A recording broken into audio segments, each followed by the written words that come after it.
Aïe, balali. Boss privé. Mimi Alemba. Hein?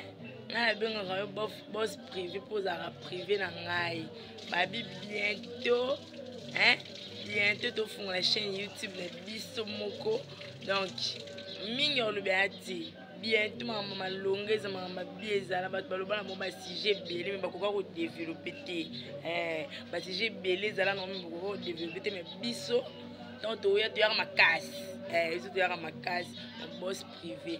Je suis docteur privé. Je suis docteur musique au Canada. Je suis Lili. Mais tu as un kita degré. Il y a des ratakate. Donc, bientôt, ma maman bien. Bientôt, vraiment, na posa ba conseil na bino na ba sujet surtout za nango. Toza vraiment na posa ya ba remarque na bino toza na posa ba idée belé pour na bino. So ben go benganga, so ben bozwanga na numéro na nga 243 89 77 17 361.